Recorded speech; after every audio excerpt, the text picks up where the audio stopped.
Well, hello, everybody. It's Dr. Hank here, and welcome to Agent Wealth Network. What we do is we help agents to grow their business, to grow their wealth. But really, what we help agents do is to have a happier life. And for everybody, for not only the agents, but their families. And this is the holiday season, and I wanted to invite a very special guest, a kind of known around the U.S., America, for his podcast, for his focus on work and life and play. And he's just a good, kind man. And this is going to be so uplifting and be able to help all of us to have a better holiday season and a better 2019 because of the perspective that we have from Aaron McHugh. Aaron, hello, welcome to the show. Yeah, thank you. That's a great intro. I'll take that. I want to listen to that guy, whoever he is. You bet. Yeah, and Patrick, Aaron knows some real estate people like Patrick Lilly, who I've had on my show, and he's speaking in front of real estate groups. And so, can you tell us a little, Aaron, about where this work-life play, like how you kind of got into it, and then obviously we'll talk about it and how it'll be able to uplift us, all of us. But can you kind of give us a brief background of how you got into all of this and how you were there to be able to really, I know you just love to connect with people. I asked you before the show, hey, what would you like to get out of it? And you said, I just want to connect more with, in this case with me, because we're talking, and now with us, our audience. So with that kindness and with that connectivity, and like you also said before the show, that you want to be around people, attract people that think about meaningful things. So can you tell us kind of how did you get to that point about being able to think about meaningful things? Yeah, great question. What I found many years ago, let's just say, call it 10, I was living very compartmentalized. And the way I was attempting to make my life work and my career work was I just kind of put things in buckets. Yeah. And so it was like, okay, when I go to work, I tell my wife, hey, could you not call me very often, because when I'm at work, I'm at work. And then when I'm at home, okay, I'm trying not to work. And then play to me has always been something that I've loved, and play can look like bocce ball in the backyard, or it can look like making a cup of coffee on the tailgate of my truck, or going for a run with some buddies, or whatever play can look like. I love adventure. And so I just found that I was very unsuccessful in my happy meter being high, because it always felt like I was behind in each of the buckets. If I was behind relationally or in life, or I was behind in work. And so this idea of obtaining balance, to me, I found personally very frustrating. And then I found it was just, to me, it just like this teeter-totter. And somehow that you're on one end, I'm on the other, and we're supposed to find this perfect medium in the middle. And I was like, that's just my life. I don't experience my life that way. And so one day I was asking a friend about, hey, what is it you think I do when I started writing and doing some podcast work? He goes, I think it's just work-life play, but no periods, no commas, no hyphens, like a triune, the trinity of this rhythm that we find in life, where our work and our life and our play, kind of this art of living, all exists all the time. And so I call work-life play this grand life experiment I'm running every day, which is to find ways to connect at a human level, to live a life grounded in spiritual things, to find ways to be adventurous and play. And it might be playing hopscotch on the curb on my way to a business meeting, or and I work. I'm headed, on an airplane here shortly, and I'll be gone till Thursday, and client meetings, 3 different cities. So it's all trying to find my own way to make a meaningful life. Wow, I just love that. And my audience knows, and I'm going to remind my audience again, take notes on this, because, I'm a mental scientist. That's where the Dr. Hank comes in, if you will. And for us to really be able to internalize this information. And so a couple of notes that I took is I just love this thought about the happy meter. And Yeah, Aaron, right. it's just great. And so for all of us to think about, how can we enhance our happy meter, if you will, because really the whole reason why we're here for all of us is to feel better. And so feel better, another word for that is happy. And so when you're happy, you actually align up with your source, God, the universe, whatever word you want, because we actually have a communication system within us. And so when we feel bad, it means that our source, our soul, higher self, God, that when we feel bad, it means we're not thinking about the situation or topic or circumstance the way that God is. Whereas when we're feeling good and have that happy meter on high, Yeah, that yeah, means we're aligned to it. And when absolutely. we're aligned to and kind of seeing through, like as Christians would say, seeing the world through Christ's eyes, that, it's just such a remarkable, beautiful world out there. So I love that happy meter. And Yeah, Aaron, how do we increase that happy meter? yeah, good question. Live experiments I'm running these days. So one of the things that I do is I really am a firm believer in rhythms, repeatable, sustainable rhythms. And so for me, I start each day with my rhythm is I wake up, I'm no email, no cell phone. First thing, I go straight to a French press cup of coffee. And then even this last week, I was in Boulder for work, and I actually was able to drive there. So I brought my French press with me. So coffee, and I sit in a chair and usually just pray, meditate, and maybe throw in some sort of physical activity. So I might have as little as 20 minutes to do all that. I might have an hour to do all that. But I really believe in, I've heard this phrase of this idea of like kind of in order to win the day, you got to win the first moments. And so I really start with what do I want when reminding my heart and my soul about what matters to me most, and less about pulling up in my calendar and trying to plan out specifically what's going to happen, but just really grounding myself in what matters to me and starting with that's my people at home, my family, the way I want to show up and work. And what I find a lot of times is that a good friend of mine, I was on a surfing trip with him about 2 years ago, and we were in the truck, and he said, I think it's not, people aren't dissatisfied so much with what they do, it's how they're doing it. And so he said, if you can help them evaluate how they're doing it and do it in a new way.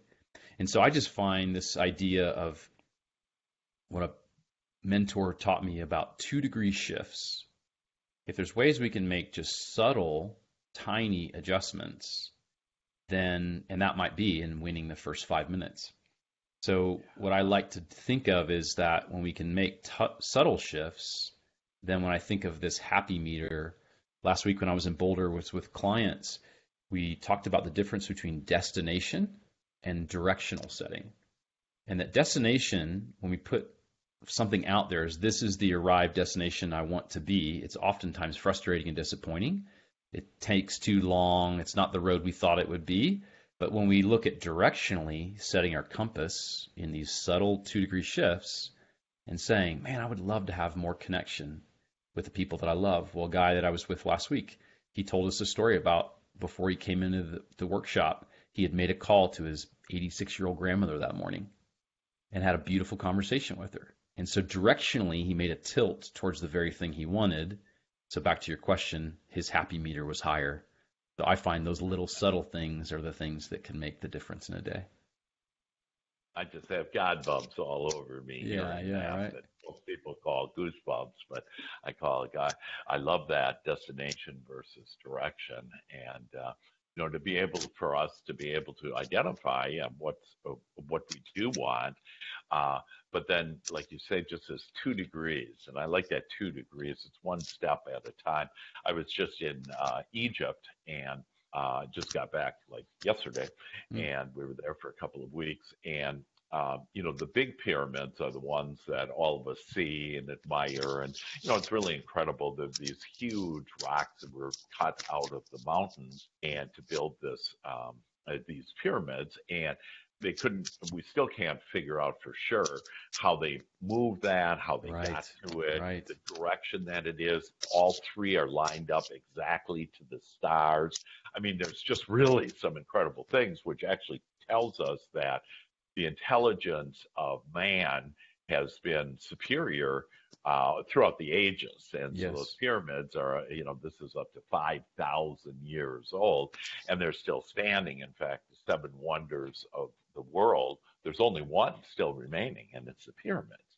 Hmm. And so, but the reason why I bring that up is before we went and saw the big pyramids, we went to what they call the step pyramids.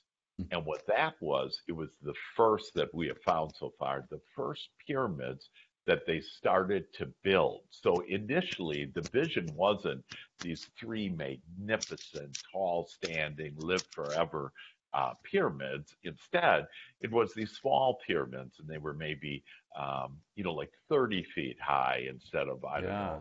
know, 300 feet, Yeah. 10 it.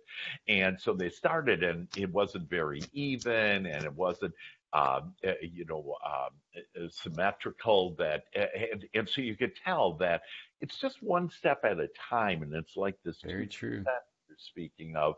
That the pyramids weren't just built on, hey, I had this idea of the big pyramids. It was more on, hey, let's do something a little bit different to honor our pharaohs, the people we honor, whatever could be in our lives, our family members, and how do we honor them when they transition back into the non-physical? And because none of us intended to stay here forever, and so we just wanted to have a fun trip and probably come back for a few more fun trips or lots of fun trips, whatever the case may be. And so I love this idea of two degrees and the examples that you had. You had, and do you have any comments on that? No, I think that's a great, because then as you're saying, what you're describing, what I hear, Dr. Hank, is that they created a prototype that Right, was kind of clunky and imperfect. right, And yeah, they built upon that. And that is a great analogy for our life, that our life isn't going to look like the finish of, in the beginning, it may not look like the pyramids. It's going to look really clunky, yeah, not true, in terms of coordinates and stacking of stones. But that's the point, is to run small experiments daily yeah, in the direction we want to head. And then over time, that actually becomes the way we live. So for this work-life play rhythm that I found, it's so bumpy and imperfect. However, 10 years forward from where I started, it's so much better than I ever imagined it would be. yeah, yeah. That's beautiful.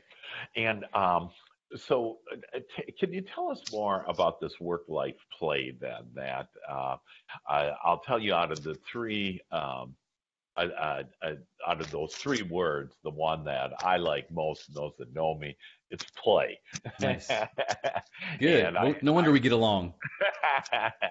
and and I have actually eliminated the word work, because now you say it in a soft, kind tone, work, but most people are like, oh, I got to go to work, and like Mm, it's a low vibrational one. But totally. you have it to where it flows to work, life, play. So you can tell us a little about how is this, and how do you help people in order to have this better balance, this better life, to increase their happy needs? Yeah. Well, I really believe that we're all here, and I mean here like in our life, to do something. Yeah, We're each entrusted with, invited into something we're here to do. And that something doesn't necessarily mean building pyramids that'll last 5,000 years. It might mean being a really great mom and a really great engaged dad, raising some great kids. But I really believe that behind it all, there is an invitation for us to embrace what we're here to do, and that a lot of the journey and the mystery is finding out what that is. And there isn't one perfect answer. There's probably 10, but I find that a lot of people, in my decades of going to work and living with people, I just found this like fascinating glaze over so many people's eyes, of mm, just this kind of settled into the humdrum of life and downshifted into this good enough state, and talk about, well, as long as I can make it to retirement. I just couldn't get my head around it. As long as I get there 2 weeks a year, and maybe they'll travel when they're retired in an RV and see their grandkids, but until then, they're just trying to survive their life. And I just thought, I don't get it. And a lot of that was driven, in fairness, to we had some pretty intense circumstances too. Our middle daughter was born without all of her brain.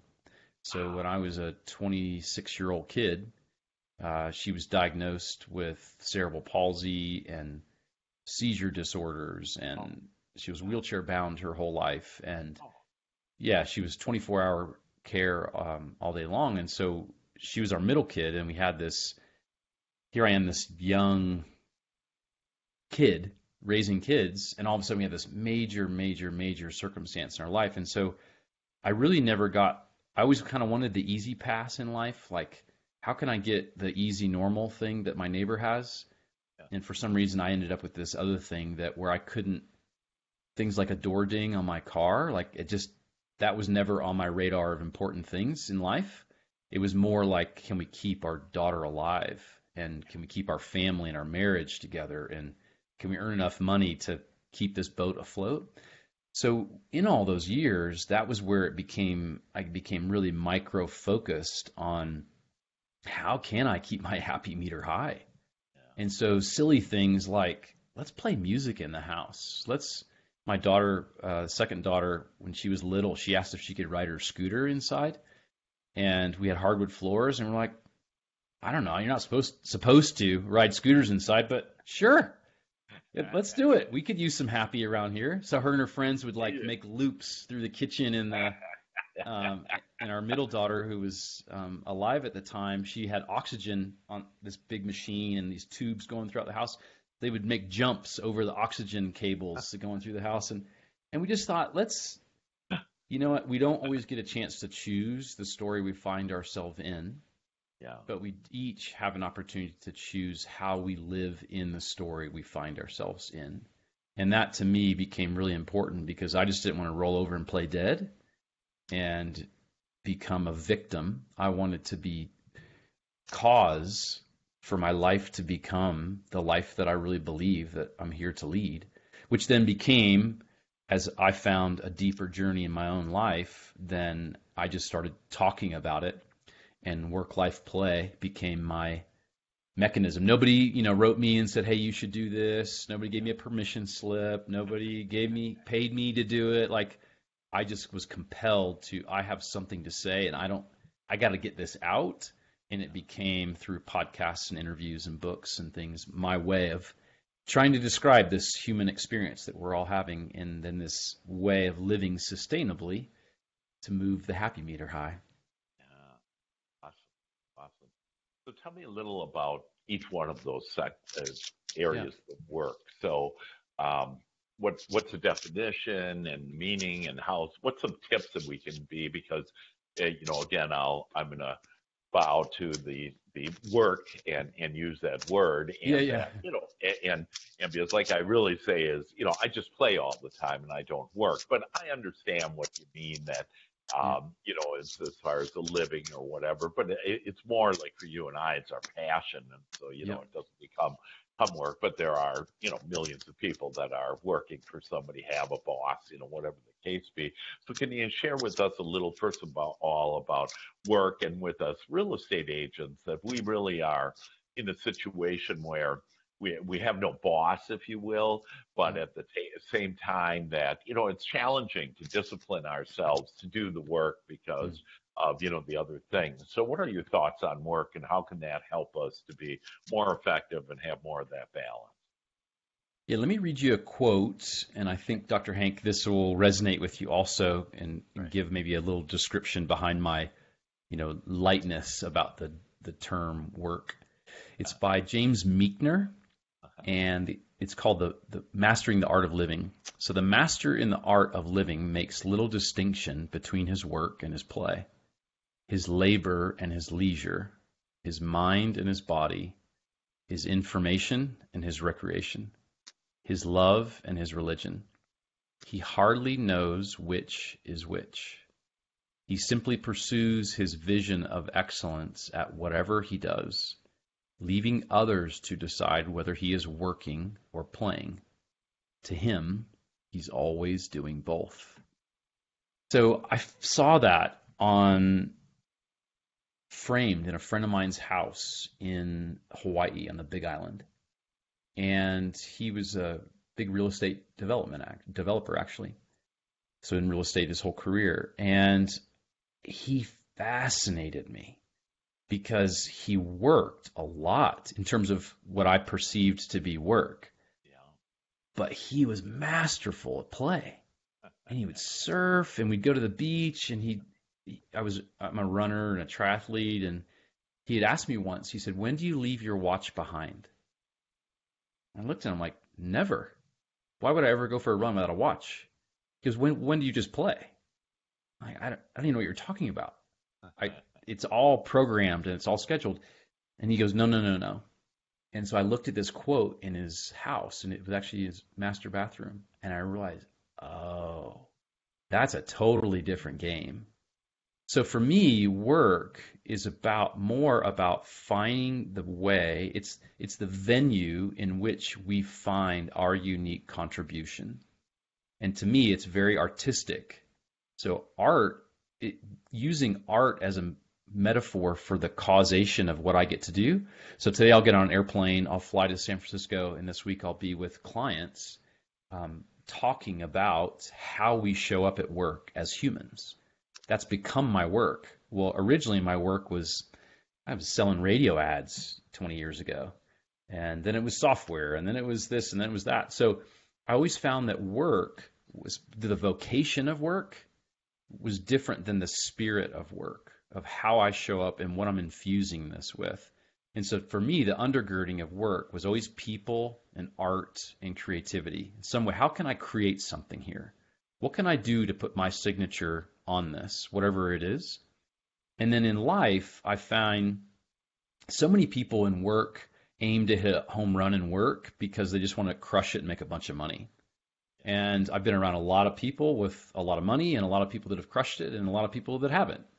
But I found that this oddity of hitting a home run at work but failing in every other area of your life, to me, was a no-fly zone. I'm not doing it.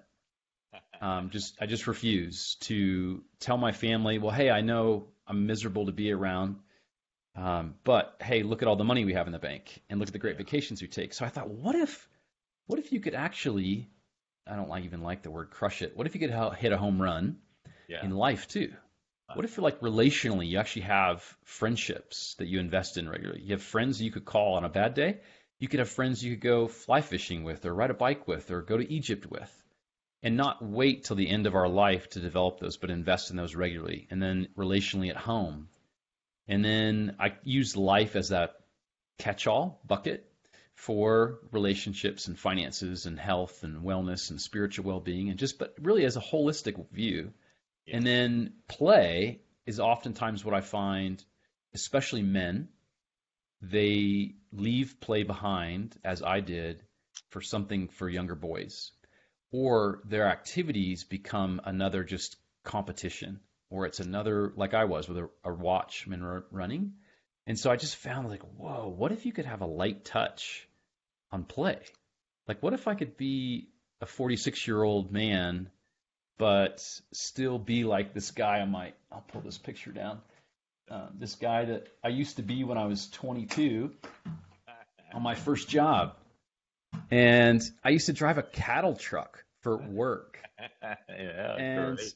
Yeah, my smile on this picture is so huge. So I thought, I think I actually want to become younger as I become older. Yeah. And find ways, like Mechner says, to let other people guess and try and make the distinction of what I'm up to. And instead just find ways that I can live more true to who I am and not let work be a burdensome thing, but let it become a joyful thing. Now that's been back to that 10-year journey. I've probably been on that journey for 15 years, and I'm now doing some work that is oh wow, I cannot believe I get to do this. Yeah. But that took believing in this true north position, going back to a compass idea of staying on that true north path, despite all the evidence and circumstance that was presenting itself to the contrary, but just knowing that this is actually what we're here to do, each of us, and it looks different for all of us. So I don't view it as a prescription of destination, but more as an invitation for making these tilts and adjustments directionally. That is just awesome, Aaron. So many things. And again, I hope all of us are writing notes. I have like 3 pages of notes already in the short time, but a few comments on that I love, like just the idea of a vision of excellence, and then to be a master at play and leaving your watch behind. That's just a great one, Yeah. on that. Changing your game, and looking at how to change your game, and really, I think it's just sounding as for all of us to just start relaxing and being more at ease and finding who you really are, because all of us are these magnificent creators, and Yes. that we have the power with our mind to mold the energy that creates worlds into manifesting itself here in this glorious life. And but because when we get tense, that we're never going to get that, Mm. because we actually slow it down, and that's our resistance. And then I like this idea about how you're going to show up at work, and really at life, and at play. How are you going to show up? And and then this idea of no fly zone, and where all of us are attractors. This is not a world of insertion. You don't insert anything into this world. What we do is we attract it in. So everything that happens to us happens for actually a reason that normally our smaller minds can't comprehend. But this contrast that we have in our lives, for example, with your daughter, that that contrast has really deepened your heart and your feelings, and give me depth of feeling was what Scrooge asked, after he Mm. saw the Yeah. three, he pleaded, he said, please give me depth of feeling. And for all of us this holiday season, Mm. to have this depth of feeling, and to know that even your daughter, and I feel her presence now, that, she's not gone. She's Yeah. eternal. We're all Yeah. eternal. And so Absolutely. she's with you, and actually she's Thank this you. beautiful angel that can guide you and now me. So it's Yeah, a right on. be Yeah. here. Well, good. I'm glad it's resonating with you. One thing I'm aware of as we're talking, Dr. Hank, is it'd be maybe helpful to give people some practical specifics, Okay, right, because a lot of times when they hear this, they're like, "Whoa, okay, yeah, but how do I do this?" So, right. let me give you an example. So, one of the things I started doing years ago to live a more integrated life was in any day, as I started carrying in the back of my trunk this thing I call a joy bucket, Okay, and it's kind of got some of my favorite things in it. And one of them was like an extra pair of shoes, extra pair of socks, a headlamp, a stove I can make coffee with. I live in Colorado, so that's not it wouldn't be abnormal here. And what would good. happen is I'd be on my way home, driving, sitting in traffic. Instead of 25 minutes, it was 45 minutes to an hour, and I'd find myself super frustrated. And so I had already done the thing where you turn your car into a learning place and you listen to audiobooks. And, I'd done that for 10 years. And I'm like, I'm still frustrated by the fact that I'm sitting in traffic. Right. So I would pull over, take the next exit, put on my running shoes, and go for a 10-minute walk or a 30-minute run, Wow. and let all of that traffic subside. And then I'd get back in my car. I was home 10 minutes later, or maybe even the same time that I would have been had I sat in traffic. But I started living differently in the moment. And so I realized, like, for me, physical activity is a really big thing. And being outside is a really big thing. Well, I was frustrated by, look how many days I worked in a row. Look how many hours I was unavailable to do the things I want to do. And so I started staging my life with this joy bucket as an example to say, impromptu, I don't want my inability to go have a 10-minute walk or a Yeah. 20-minute run or something to be the fact that I don't have shoes. So I'll stage it in anticipation of moments are going to happen where I can on the fly jump in and have more of the life I want. And then things like in work, what I would start doing was like asking questions of, okay, I know this is what we need to do. Like, here's what we have to get done for this customer or this day or whatever it was. But I'd say, hey, what if, what if we leave the computers behind and we go for a walk for our meeting? And I was like, well, I'm in charge. So I don't know if this is a good idea or not, but let's try it. And so just leave your notebooks behind. And this is not one of those like taking notes meetings. So let's just go to this trail. It's 2 minutes from the office and we'll ride together. We'll get a cup of coffee and then we'll spend 30 minutes talking about it. And all of a sudden, then the meeting dynamics changed. The hierarchy of who's in charge and who's not changed. The personal connection enhanced. And so I started thinking like, wow, okay, how could we really like play with this work thing?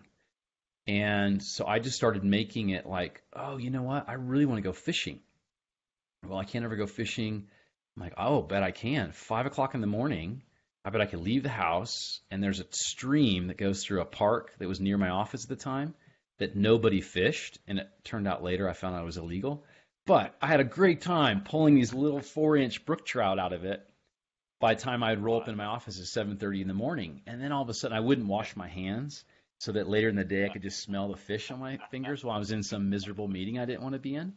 But then all of a sudden it changed the way I showed up to do the work. And then what was crazy to me was I started engaging those environments differently as a different person because of these micro experiments I was running all the time. And then they built upon themselves. And then so when I was in a meeting that was kind of miserable, I just think, you know what, this is not the whole of my story. I just got out fishing this morning, or I'm going to catch coffee in my trunk of my car. And then it started changing the way I worked. And that then it gave me this kind of causation creation idea while I'm at work. And it started changing the way I led, the way I worked with customers, the more human I was about just being honest. So like, yeah, this is what I love to do. So those are the ways that I just see it changing, and the calling your grandmother. You know, if you want more intimacy and connection, well, you actually have to do something different. It has to be a behavioral shift, which can be as simple as making a phone call to a buddy. You bet.